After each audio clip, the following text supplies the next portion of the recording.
Hola, mi amigo querido. Mira, los planes de Dios nunca fallan.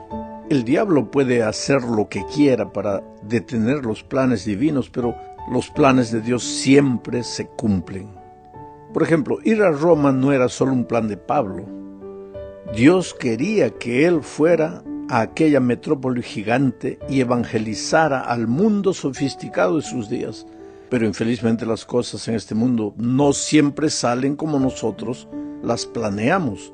Vivimos en un mundo de maldad donde el diablo no es solo una fuerza maligna, sino una persona real que intenta constantemente arruinar los planes divinos. Así que con toda seguridad, por tras de aquellos religiosos que diciendo defender a Dios le quitaron a Pablo la libertad para que continuara predicando el Evangelio, estaba el enemigo de Dios. Sin embargo, los planes de Dios siempre se cumplen, porque finalmente el apóstol llegó a Roma, encadenado, prisionero, pero llegó. Esta semana veremos la parte final del libro de los Hechos, y con esta lección terminaremos el trimestre. Fue una lección extraordinaria que nos mostró la historia de la iglesia primitiva, las luchas, los conflictos, la manera como el Espíritu Santo se manifestó poderosamente al inicio, el sacrificio de Esteban, el esparcimiento del Evangelio por toda la tierra conocida de aquellos tiempos, después los viajes de Pablo, en fin, las luchas, los primeros conflictos de la iglesia, el concilio de Jerusalén, tanta cosa que estudiamos durante este trimestre. Pero ahora empezaremos esta lección comentando un poco el viaje de Pablo a la capital del mundo de aquellos días, que era Roma. No fue un viaje simple, fue dramático. No había aviones ni carros. Los viajes en aquellos tiempos eran hechos a pie, en carrozas o entonces por el mar, en barcos. A Pablo lo llevaron por el mar. Leyendo el texto de Lucas, autor del libro de los Hechos de los Apóstoles, y observando los detalles minuciosos del relato y como Lucas siempre menciona la primera persona en plural, con toda seguridad, Lucas debe haber acompañado a Pablo en este viaje. Parece que también fue con ellos otro hombre llamado Aristarco. Aristarco era uno de los compañeros más allegados de Pablo. No aparece mucho, pero era el compañero leal, fiel, que siempre estaba al lado de Pablo. Viajó con él, estuvo con él en la prisión. Era Aristarco un macedonio de Tesalónica. Se le menciona en el tercer viaje misionero de Pablo. En aquella ocasión, en el momento más crítico de la revuelta que se produjo en Efeso, por ejemplo, Aristarco y a Gayo los condujeron por la fuerza al teatro de la ciudad. De modo pues que Aristarco debe haber acompañado a Pablo en su viaje a Roma, aunque no se sabe cómo consiguió embarcar, tal vez diciendo que era un esclavo de Pablo, porque en aquel tiempo las personas ricas, las personas de influencia, aunque estuvieran presas, tenían derecho a tener un esclavo. Lo cierto es que mientras estuvo en Roma, Aristarco ayudó y animó a Pablo y por algún tiempo fue su compañero de prisión. En las cartas a los Colosenses y a Filemón, Pablo envía los saludos de Aristarco. Quiere decir que Aristarco estaba con él en la prisión. Bueno, este viaje podría llamarse el cuarto viaje misionero de Pablo. Pablo predicó el Evangelio a lo largo de todo el viaje. Todo el viaje lo hizo encadenado, pero las cadenas no le impidieron de cumplir su misión. Es que nada impide al cristiano de cumplir la misión de predicar el Evangelio. Recordemos que en 2 a Timoteo, capítulo 2, versículo 9, Pablo escribió: por este Evangelio soporto sufrimientos, incluso el estar encadenado como un criminal. Pero la palabra de Dios no está encadenada. Ese era el lema de Pablo. Y escribiendo a los filipenses dijo que las cosas que le habían sucedido habían ayudado más bien para el progreso del Evangelio.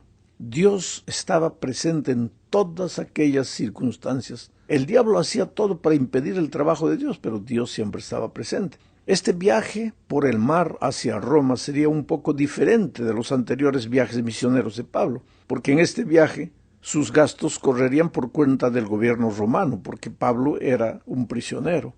Sabes que el viaje duró bastante. El clima no era de los mejores, porque se estaba acercando el invierno y a duras penas llegaron con el barco a buenos puertos. Era un lugar seguro y Pablo aconsejó al centurión que deberían parar por allí por causa de una tempestad que se avecinaba, pero el centurión no le hizo caso. Hechos 23, 10 al 12 dice, les dijo, amigos, si seguimos navegando, creo que sufriremos perjuicios y pérdidas, no solo del cargamento y de la nave, sino también de nosotros. Pero el centurión no le hizo caso, pues le creía más al piloto y al capitán de la nave que a Pablo. Como el puerto era incómodo para invernar, casi todos acordaron zarpar de allí. Creían poder arribar a Fenice, un puerto de Creta que mira al noroeste y al suroeste, e invernar allí. Lamentablemente la tormenta llegó en una forma tan violenta, que no llegaron a Fenice.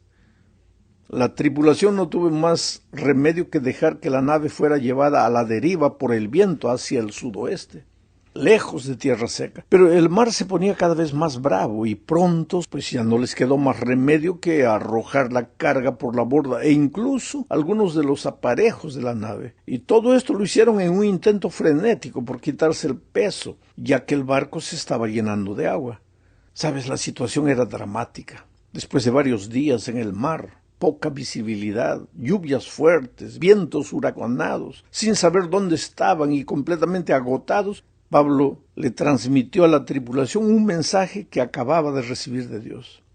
En ese mensaje él les dijo que no había razón para desesperar ni perder las esperanzas. Todavía habría peligros y pérdidas, pero todos ellos sobrevivirían. Vamos ahora a la segunda parte de este estudio. Leeré Hechos 12, versículos 14 y 15. Pero al poco tiempo un viento huracanado conocido como Euroclidón dio contra la nave y la arrastró. Como no fue posible poner proa al viento, simplemente nos dejamos llevar por el viento. Ahora escucha, nota las frases, un viento huracanado dio contra la nave y la arrastró. ¿La arrastró para dónde? Interesante, la arrastró en dirección de Roma. La otra frase es, simplemente nos dejamos llevar por el viento. ¿Hacia dónde? Hacia donde estaba Roma. ¿Se dejaron llevar simplemente porque se dejaron llevar? No, la mano de Dios estaba por detrás de todo eso. Aquí hay una lección valiosa que necesitamos entender. Mientras Pablo estaba en Efeso, él expresó su voluntad de ir a Roma y predicar el Evangelio.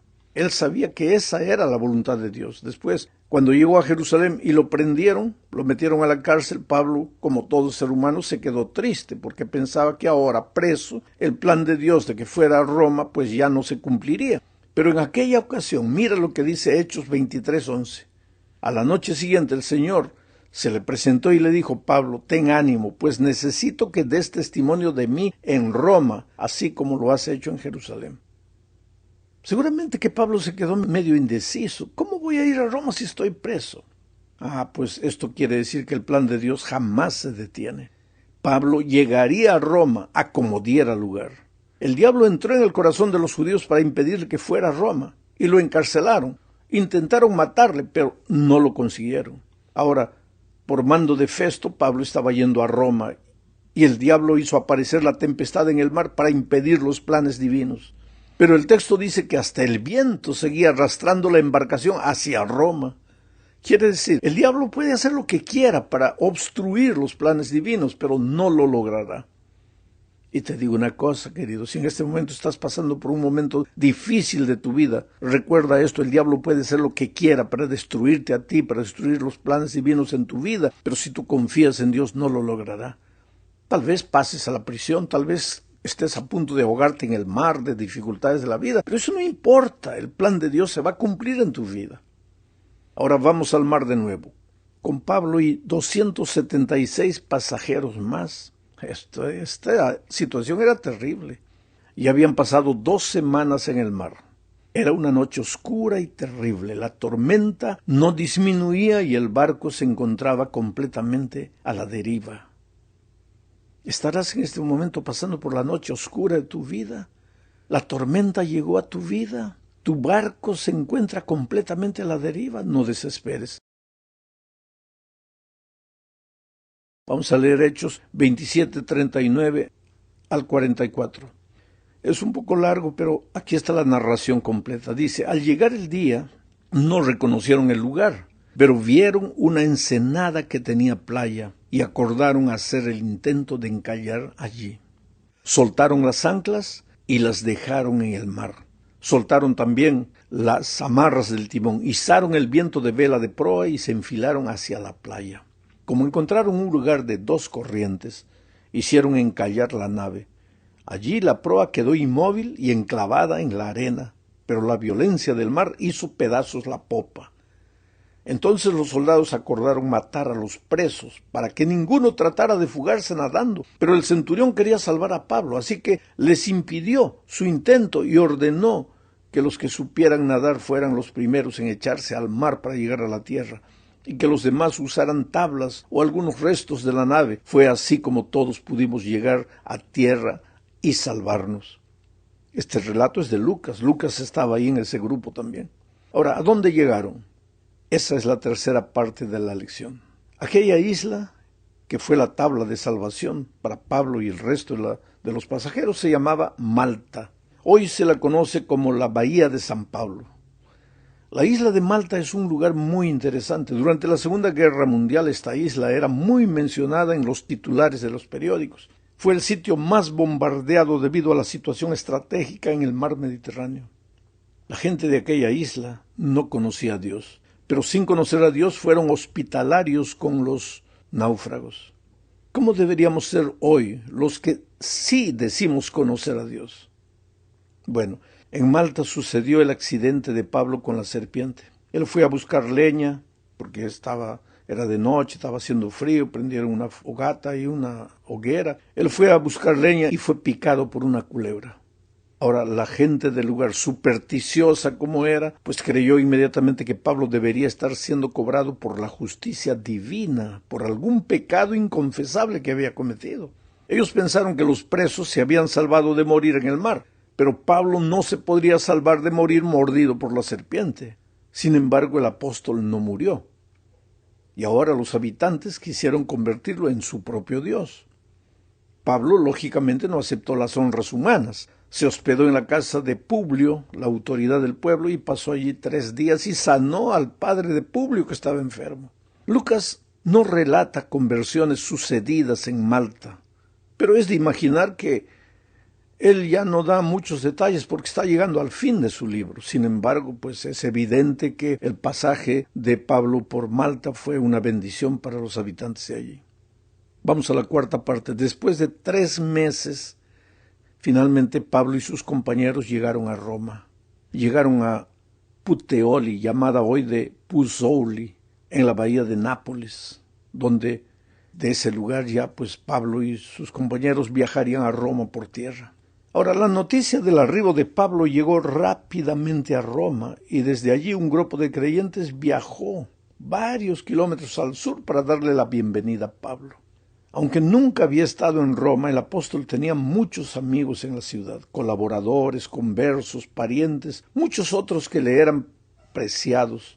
Parece también que el informe de Festo, porque Festo había enviado un informe afirmando que el problema de Pablo no era con la justicia romana, sino que era un asunto religioso de los judíos. Eso hizo que Pablo quedase preso por 2 años, pero en su propio domicilio, no en la prisión. Era una casa alquilada donde él se reunía. Tenía libertad para reunirse con las personas que deseaban oír el Evangelio. Como siempre, su trabajo allí en Roma, Pablo empezó con los judíos, pero ellos no aceptaron el Evangelio. Sin embargo, el apóstol siguió predicando por palabra y por letra.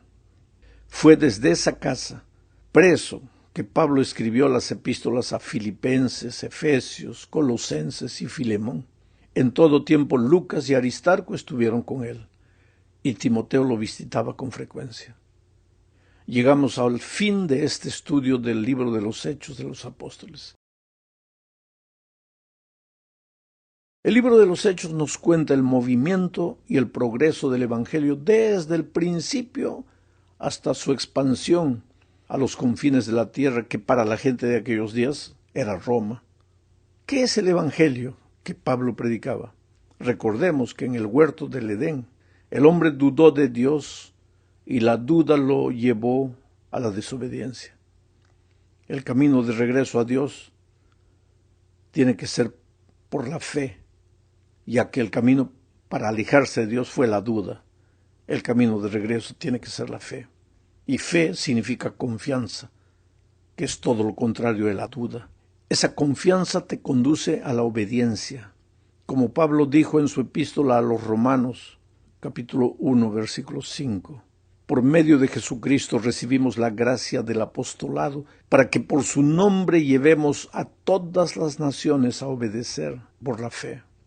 El fin del libro de los Hechos, para mí, es triste, pero también es maravilloso al mismo tiempo. Triste porque mucha gente no aceptó el Evangelio. Y mira que esa gente era religiosa, tan religiosa que su fascinación por los detalles de la religión le impidieron entender la simplicidad del Evangelio. El libro de los Hechos de los Apóstoles termina con Pablo predicando el reino de Dios y enseñando acerca del Señor Jesucristo sin que nadie le estorbara. Pero en realidad, como ya lo dijimos al inicio de este trimestre, la narración del libro de los Hechos no concluye aquí en el capítulo 28, porque el Espíritu Santo continúa trabajando hoy a través de los miembros de su iglesia. Los hechos del Espíritu Santo no han terminado. La obra de la iglesia aún no ha sido completada. Es una historia que continúa. Lo que tú y yo hagamos en el poder del Espíritu también forma parte de este relato del libro de los Hechos de los Apóstoles. Y la mejor forma de continuar este relato es compartir con otros el mensaje del Evangelio que ha llegado a nuestra vida. Yo pienso en Pablo ya anciano escribiendo la epístola a Timoteo y diciendo: he peleado la buena batalla, he terminado la carrera, he guardado la fe. Yo sé que ya estoy para partir, ya voy a descansar, pero he hecho todo lo que podía hacer. Ojalá que todos nosotros, queridos, lleguemos al fin de la vida así, cumpliendo la misión, no porque haya sido fácil, habiendo recibido crítica, condenación, habiendo enfrentado obstáculos, culebras, tormentas, hambre, necesidad, persecución, pero predicando el Evangelio con fe, sabiendo que el fuego del Evangelio incendia tu corazón y no puedes permanecer tranquilo. Que Dios te bendiga ricamente, que las lecciones de este trimestre te hayan ayudado a aumentar tu fe en la iglesia, tu fe en los propósitos divinos, tu confianza en el Señor Jesucristo y tu destemor para continuar predicando el Evangelio. Un abrazo para todos ustedes.